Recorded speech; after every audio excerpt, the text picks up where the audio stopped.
Brothers and sisters, have you ever heard about blind dates? You know, honestly, when I was preparing this homily, I was judging myself, like, what kind of priest are you speaking about blind dates in the homily? But then I blame Holy Spirit. Why did you give this inspiration to me, right? So I'm not asking about have you ever experienced it, but asking about if you know about them, right? So as far as I know, I've never experienced one myself.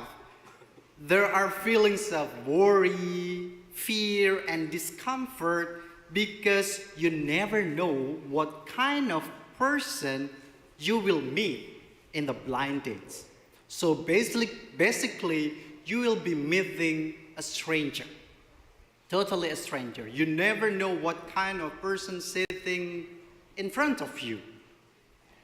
So in many ways, these feelings mirror how we often approach the idea of meeting God or facing the end of our days, the end of the world. So in today's gospel, Jesus describes the end of times dramatically. So the sun, the moon, stars in dismay, seas roaring, heaven's power shaken. We might even die of fright. Yet surprisingly, Jesus says that when these things happen, we should stand erect, raise your heads, because your salvation is at hand, because your redemption is near.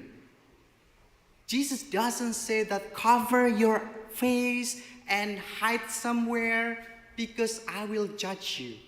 No. Instead he says, stand erect, raise your heads because your salvation is at hand. It's beautiful, right? But is it possible when we are facing our death, then we can stand without worry, without afraid? Honestly, when you ask me, Father, do you afraid of death? Yes, I am. I never know what will happen after that. So when I reflect deeper about this, about blind dates, feeling of meeting a stranger and the end of the world, the end of my day, I remember that one of my Carmelite brothers who were in our nursing home, so this brother prepared for his death in a way that seemed strange to me. So he already printed his prayer funeral cards with his life story and then with everything there. It already in his room. And also, this is the most strangest one. This is the strangest one. He bought a coffin and put it under his bed. He has a big room, my big room then. Compared to my room, he has big room. So it seems strange, right? So when I asked him, why did he do that? He simply said that, I will meet my good Father, so I will not make you stress with anything because I will be happy there. I will not make you stress with anything because I will be happy there. So it shows us that for him, God or death, when his time to meet his Father is getting near, it's just like coming home. It's like meeting with his good Father that he has been longed for. So it's not like you are in blind dates. You meet the stranger, but you meet your good Father.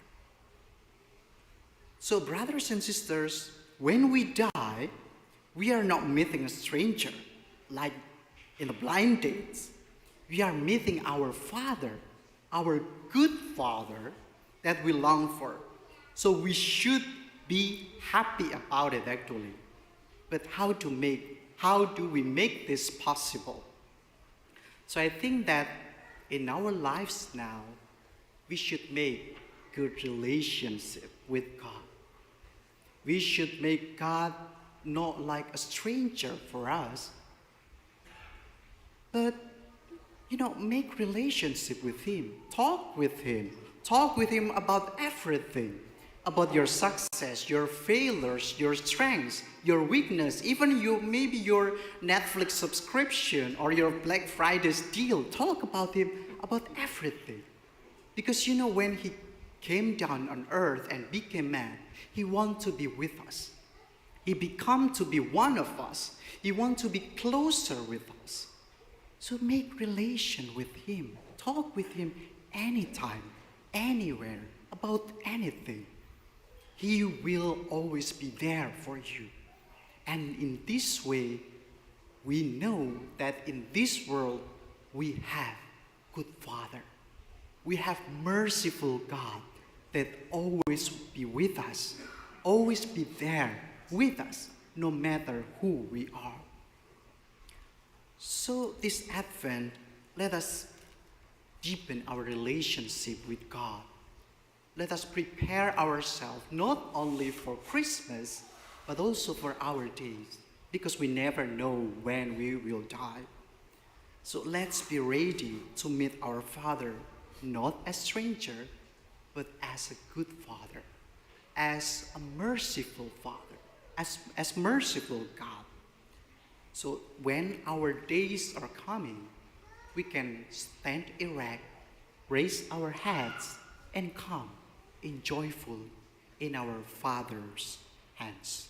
God bless us.